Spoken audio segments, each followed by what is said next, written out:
बिहार की स्थिति इतनी खराब और बदतर कर दी है इन लोगों ने, चाहे वो पूरे इंडिया की स्थिति आप देख लीजिए। कोरोना आती है, आपके पास स्वास्थ्य व्यवस्था नहीं है, जो भी व्यवस्था चाहिए एक आम जन को वो नहीं है। लेकिन टैक्सेस बहुत ज्यादा है, फाइन बहुत ज्यादा है, लेकिन बड़े बड़े मॉल पूरे गंदे लोग चला रहे हैं, उसकी आप जांच नहीं करते हैं। तो नीतीश कुमार जी, आप तो मिले हुए हैं सारे। आज हर एक बच्चा, हर एक महिला, हर एक पुरुष, हर एक कार्यकर्ता पप्पू यादव है। जाको राके साईं मार सके ना कोई। इतने गंदे व्यवस्था में रखने के बाद भी पप्पू यादव जी को कोरोना नहीं हुआ, ये ईश्वर की कृपा है। ये बहुत बड़ी देन है कि कहीं ना कहीं एक मसीहा को ईश्वर बचा रहा है हर घटनाओं से, कि ऐसे ऐसे आपकी पार्टी में राष्ट्रीय अध्यक्ष लोग बन रहे हैं जो महिलाओं का शोषण करते हुए ही आगे बढ़ते हैं। ललन सिंह को राष्ट्रीय अध्यक्ष बनाने की जरूरत नहीं थी, फिर आरसीपी सिंह ठीक थे। जेडीयू का तो मुझे लगता है कि इतिहास और सारा सब कुछ वैसा ही है। नहीं तो मुझे नहीं लगता है कि तेजस्वी जी सीएम बनने के लायक है। अगर मेरा बस चले ना तो मैं नीतीश कुमार को एक वार्ड पार्षद ना बनाऊं। आप क्या बात करते हैं? नीतीश कुमार जी सीएम बनने के लायक योग्य नहीं थे। नीतीश कुमार जी ने उस समय कार्य थोड़ा बहुत किया जब चुनाव आने वाला था। बिहार वासियों को अब जागना होगा, आम जनता को सड़क पे आना होगा। अगर सरकार को उसकी गलतियां दिखाएंगे, उसकी खामियां गिनवाएंगे तो आपको या बेउड़ जाना होगा, और नहीं तो पप्पू यादव जी की तरफ देख लीजिए। हमारा राम 3 महीने से वनवास भोग रहा है, क्या गलती थी उसकी? देखिए, आज हमारा वो बिहार हो गया है कि जब बिहार में बेटियों का बलात्कार होता है तो प्रशासन नहीं दिखती। जब गाड़ी आप चलाते हैं, सीट बेल्ट नहीं बांधते हैं तो 1000 रुपए की फाइन करते हैं। एक जगह पे आप 1000 पुलिस के लोगों को खड़ा करते हैं, ठीक है, बस एक गाड़ी को रोकने के लिए, वसूली करने के लिए, पैसे को फाइन करने के लिए। तो बिहार तो ये हो गया है। बढ़ती हुई महंगाई है, पेट्रोल डीजल के दाम बहुत ज्यादा है कि हम साइकिल पे आ गए हैं। तो सरकार को अगर ये समझ आ रहा है कि जातीय जनगणना करनी चाहिए तो बहुत अच्छी बात है। हमारी आवाज तो, जन अधिकार की आवाज तो हमेशा से बुलंद है। हम बेटियां आज सड़क पे आए हैं अपनी आजादी के लिए, अपने हक की लड़ाई के लिए, बढ़ती हुई महंगाई के लिए, बेटियों के बलात्कार को रोकने के लिए। आम जनता त्रस्त है। बिहार की स्थिति इतनी खराब और बदतर कर दी है इन लोगों ने, चाहे वो पूरे इंडिया की स्थिति आप देख लीजिए। कोरोना आती है, आपके पास स्वास्थ्य व्यवस्था नहीं है, जो भी व्यवस्था चाहिए एक आम जन को वो नहीं है। लेकिन टैक्सेस बहुत ज्यादा है, फाइन बहुत ज्यादा है, बड़े बड़े मॉल खुल रहे हैं 2 नंबर से, उसकी जांच नहीं है। लेकिन छोटे से आदमी को अगर बड़ी चीज, अगर एक टैक्स उसका आपको इनकम टैक्स रिटर्न का गलत हो जाता है तो वो आप भेज देते हैं। लेकिन बड़े बड़े मॉल पूरे गंदे लोग चला रहे हैं, उसकी आप जांच नहीं करते हैं। तो नीतीश कुमार जी, आप तो मिले हुए हैं सारे। हमने जिस तरीके से 9 अगस्त की क्रांति में फिरंगियों को मार भगाया था, देश की आजादी ली थी, ठीक उसी तरह इस एनडीए की सरकार को हम मार भगाएंगे। और अगर ये आम जनता का नहीं सुनेंगे तो हम बता रहे हैं, ये जन अधिकार की पार्टी की जो आह्वान है, हम खड़े हैं माँ बहने अपने जन अधिकार के साथ। हमारे पप्पू यादव जी को, आदरणीय पप्पू यादव जी को आपने जेल में डाल दिया। आपने क्या सोचा कि उनकी पूरी टीम नहीं है? आज हर एक बच्चा, हर एक महिला, हर एक पुरुष, हर एक कार्यकर्ता पप्पू यादव है। और आप कितने पप्पू यादव को जेल में भेजेंगे? आप भी दिखाइए, आप दिखाइए कि कितने ऐसे 1000 पप्पू यादव जन्म लेंगे। लेकिन सबसे बड़ा सवाल यही है कि आखिरकार पप्पू यादव रिहा कब होंगे, क्योंकि लगातार वो लोग पूछ रहे हैं। जाको राके साईं मार सके ना कोई। इतने गंदे व्यवस्था में रखने के बाद भी पप्पू यादव जी को कोरोना नहीं हुआ, ये ईश्वर की कृपा है। ये बहुत बड़ी देन है कि कहीं ना कहीं एक मसीहा को ईश्वर बचा रहा है हर घटनाओं से। तो आने वाले समय जो है वो पप्पू यादव जी आपको बहुत अच्छे तरीके से रिहाई भी करेंगे और दिखाएंगे भी। आप अपने शासन में आम जनता को ठग सकते हैं, एक गाड़ी के लिए 1000 पुलिस को खड़ा कर सकते हैं। माता बहनों का रेप हो रहा है, 8 साल की बच्ची के साथ रेप हो रहा है, दुष्कर्म हो रहा है, उसकी इंक्वायरी आप नहीं करा सकते हैं। नीतीश कुमार जी, आपके जज्बे में उतना दम नहीं है।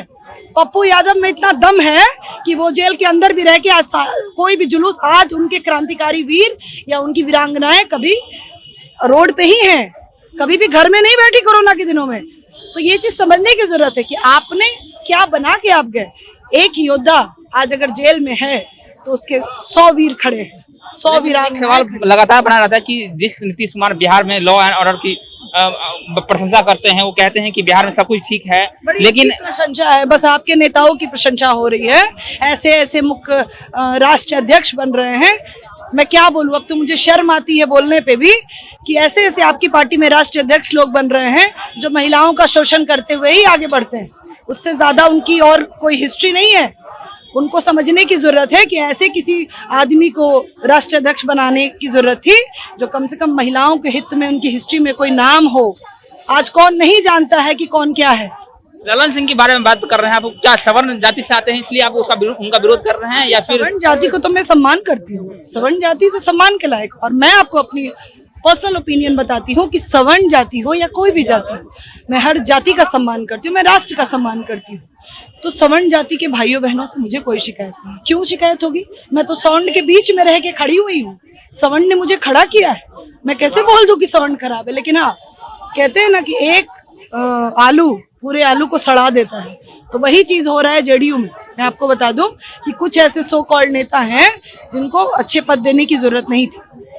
ललन सिंह को राष्ट्रीय अध्यक्ष बनाने की जरूरत नहीं थी, फिर आरसीपी सिंह ठीक थे। जेडीयू का तो मुझे लगता है कि इतिहास और सारा सब कुछ वैसा ही है। कुछ लोग अच्छे भी हैं जेडीयू में, इसमें कोई दो राय नहीं है। कुछ महिलाएं बहुत अच्छी हैं जो ताकत से के साथ चल रही हैं। तो मुझे लगता है कि कुछ आलू सड़ाते हैं, सारे लोग ऐसे नहीं। आरजेडी में आपसी कला की बात चल रही है, तेज प्रताप तेजस्वी में। देखिए वो लोग तो मैं तो बोलूंगी कि ठीक है, समय की बात है। ठीक है, आपका समय था, आपने अच्छा नहीं किया। आदरणीय लालू प्रसाद जी का मैं सम्मान करती हूँ, लेकिन कहीं ना कहीं आदरणीय लालू प्रसाद जी ने जो किया पूरे बिहार के लिए तो गलत था। कहीं ना कहीं आप एक घोटाले में भी पड़ते हैं तो वो गलत है। तो ठीक है, आपको सही होने का मौका मिला है, आप दिखाइए बिहार को कि अगर आप आज सही हो सकते हैं तो ठीक है। नहीं तो मुझे नहीं लगता है कि तेजस्वी जी सीएम बनने के लायक है। कोई और ऑप्शन खोजा जाए बिहार के लिए, क्योंकि देखिए कोरोना के दिनों में तो वो गायब थे। ठीक है, तो अगर वो सच में, क्योंकि वो पूर्व सीएम के बेटे रह चुके हैं और उनके माता पिता दोनों सीएम रह चुके हैं, उनके पास इतना तो होना चाहिए कि आज पप्पू यादव बाढ़ में है, आज पप्पू यादव कोरोना में है, तो क्यों नहीं तेजस्वी जी पप्पू यादव बन के खड़े हो गए मसीहा लोगों के लिए। मैंने तो नहीं सुना कि ग्रास रूट लेवल पे कभी तेजस्वी जी को मैंने नहीं देखा, मैंने तो देखा ही नहीं कभी तेजस्वी जी को। तो एक ऐसे सीएम की जरूरत है जो दिल से भावुक भी हो, इमोशनल भी हो, जो आपदा आए तो लोगों के लिए खड़ा भी हो। ऐसा नहीं कि अपने घर के अंदर घुस जाए। आप सीएम के बेटे हैं तो आपको 100 तरह का घमंड है। सिर्फ सदन में बोलने के लिए आवाज नहीं चाहिए, आम जन को रोड पे आना होगा, आम जन की समस्या से जूझना होगा, महिलाओं के साथ बैठना होगा, देखना होगा कि क्या महिलाओं की पीड़ा है, समझना होगा, क्योंकि बहुत त्रस्त है बिहार। कहा ये जा रहा कि नीतीश कुमार आप सीएम नहीं पीएम मटेरियल बन चुके हैं, आप भी इस बात को मानते हैं? अगर मेरा बस चले ना तो मैं नीतीश कुमार को एक वार्ड पार्षद ना बनाऊं। आप क्या बात करते हैं? नीतीश कुमार जी सीएम बनने के लायक योग्य नहीं थे। नीतीश कुमार जी ने उस समय कार्य थोड़ा बहुत किया जब चुनाव आने वाला था। ठीक है, और मैं इस बात को बखूबी, मैं यहीं की बेटी हूँ, मैं बिहार की ही बेटी हूँ। भले मैं राष्ट्रीय अध्यक्ष हूँ लेकिन मैं बिहार की बेटी हूँ। मैं बिहार के कोने कोने से वाकिफ हूँ। नालंदा की स्थिति देख लीजिए, मर्डर से ज्यादा कुछ नहीं होता है वहाँ। आज डरते हैं लोग नालंदा में घुसने के लिए, तो स्थिति तो आपने बिगाड़ी है। आप एक चीज बताइए, 4 स्मार्ट सिटी आपने बिहार को दिया, चारों में कौन सा सक्सेस हुआ? भागलपुर स्मार्ट सिटी देख लीजिए, वहां सिर्फ ऑफिसर पे ऑफिसर बदल रहे हैं। मैं वहां जाके धरने पे बैठने वाली हूँ। ये स्थिति कर दी है भागलपुर की इन लोगों ने। रोड की स्थिति वही है। अरे रोड आप बनाते कहाँ हो? टैक्स पैसे उठाते हो, सारी चीजें जनता का लूटते हो, तो एक दाना फेंक देते हो जिससे जनता वाह वाह करती है। आपने किया क्या है मुझे एकदम डेटा में बताइए। आपके किसी विभाग में, मैं भी काम कर चुकी हूँ सरकारी विभागों में, स्थिति तो ये है कि टेबल टू टेबल पैसे लेते हैं ये लोग और नीचे से लेके ऊपर तक पैसे चल रहे हैं। कोई ईमानदारी अब बच नहीं गई है। तो नीतीश कुमार जी को मैं कैसे अच्छा बोल दूं? अरे नेता तो वो है जो सरकार अगर जनता के पैसे को ले तो उसे डबल में लौटाए, उसे इतनी नौकरियां दे, बहाली कराए। शिक्षकों की स्थिति आपने खराब कर दी। रानी जी, सबसे बड़ा सवाल यही होता है कि बेरोजगारी दूर करने की बात सभी राजनीतिक पार्टियां करती है, लेकिन कोई दूर नहीं कर पाता है बेरोजगारी। देखिए बेरोजगारी कैसे दूर होगा? जब तक उद्योग नहीं लगेंगे, जब तक कोई बड़ी बड़ी फैक्ट्रीज नहीं आएंगी। आप उठा के देख लीजिए कि जो फैक्ट्रीज आती हैं उसमें दलाली शुरू हो जाती है। नए नए मिनिस्टर्स को ये ला देते हैं। सिर्फ वो मिनिस्टर अपने कार्यकाल में तो ये पहले मिनिस्टर में कुछ किए नहीं, अब नए नए लोग उद्योग में मिनिस्टर आ गए हैं। तो भाई वो पुराना तो किया नहीं उन लोगों ने, अब नए उनको ही बना के आपने रख दिया, तो स्थिति कहाँ से सुधरेगी? मैं सिर्फ उद्योग की बात नहीं कर रही हूँ, मैं मैक्सिमम डिपार्टमेंट की बात कर रही हूँ, क्योंकि स्थिति सच में खराब है। बिहार वासियों को अब जागना होगा, आम जनता को सड़क पे आना होगा। और यही है कि हम जन अधिकार हक की लड़ाई लड़ रही है आम जनता की।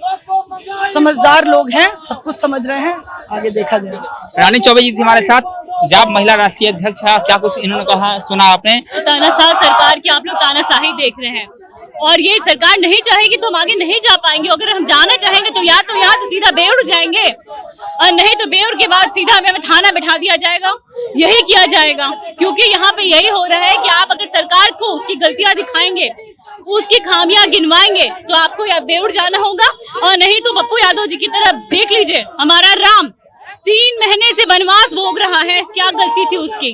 वो लोगों की बस सेवा कर रहा था, इसके अलावा उसकी कोई गलती नहीं थी। तो शायद हमारे साथ भी वही होगा, इसलिए हम तो कोशिश कर सकते हैं बस अपनी आवाज सरकार तक पहुंचाने की। मुझे नहीं लगता कि हमारी आवाज सरकार सुन रही है, पर देखते हैं कब तक नहीं सुनती है, हम कोशिश करते रहेंगे। सरकार डर जाती है जब जब आंदोलन करते हैं? बिल्कुल, हमारे पास प्रूफ है, क्योंकि जब जब जो सरकार डरती है पुलिस को आगे करती है। आप देख लीजिए, हम कुछ लोगों को रोकने के लिए कितने सारे प्रशासन के लोग आ चुके हैं यहाँ पे हमें रोकने के लिए, हमारी आवाज को दबाने के लिए। हमारी आवाज को हर बार दबा दी जाती है क्योंकि सरकार बिल्कुल तानाशाह हो गई है। महिलाएं सुरक्षित नहीं है, बच्चों की शिक्षा की व्यवस्था नहीं है, ये बच्चों को अभी कोविड वैक्सीन नहीं पड़ा है और मैंने सुना वो स्कूल खोलने की बात कर रही है। तो किस तरह की सरकार राजनीति कर रही है मुझे समझ में नहीं आ रहा है।